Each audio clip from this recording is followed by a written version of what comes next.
Halos lahat daw ng customer ng Manila Water ay may maayos ng supply ng tubig. Pero hindi pa rin daw sila lusot sa kanilang pananagutan sa water shortage. May report si Sandra Aguinaldo.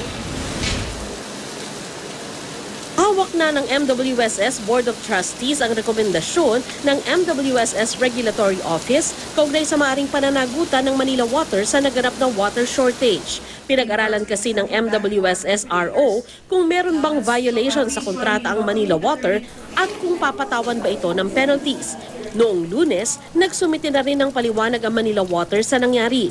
Ayon sa MWSS, pag-aaralan naman ng board ang rekomendasyon ng Regulatory Office. Matatandaang hininga ng Pangulo ng kompletong report ang MWSS kaugnay sa water situation ng bansa at binigyan sila ng deadline na April 7. Tumanggi magbigay ng detalye si MWSS Chief Regulator Patrick T. I'm not allowed to talk. May gag order eh. Maguguluhan lang daw eh. Tumanggi rin magbigay ng pahayag ang Manila Water kaugnay sa issue. Pero sabi nila, nasa mahigit 98% na ang water service availability. Kabilang dito ang mga customer nila na nagkakaroon ng tubig ng 8 hanggang 12 oras sa ground floor ng kanilang bahay. May 14 na lugar pa na nirarasyonan pa rin ng mga water tanker.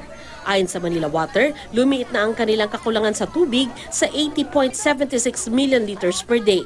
Nakakuha daw kasi sila ng dagdag na tubig mula sa deep well, cross-border flow mula sa Maynilad at Cardona Water Treatment Plant. Sa isang forum sa UP National Institute of Geological Sciences, kinuwenta ni Dr. Guillermo Tabios ng National Hydraulic Research Center kung hanggang kailan tatagal ang tubig sa Angat Dam base sa kasalukuyang pagkonsumo ng mga taga Metro Manila. We'll have maybe 60-65 days at the worst condition, bale. Pero hopefully there will be rains. Natalakay din ang iba pang pwedeng water sources para sa Metro Manila maliban sa pagtatayo ng dam. Hinalimbawa ni Ramon Alikpala, dating opisyal ng MWSS, ang bansang Singapore na kumukuha ng tubig mula sa ulan, dagat at maging sa katabing bansang Malaysia ng kanilang inuming tubig. So we're looking at a circular water management scheme. So the Singapore Water Law, they source their water from the sea. They capture water from storms. We don't do that. It goes to a treatment plant, which goes to households or the industry.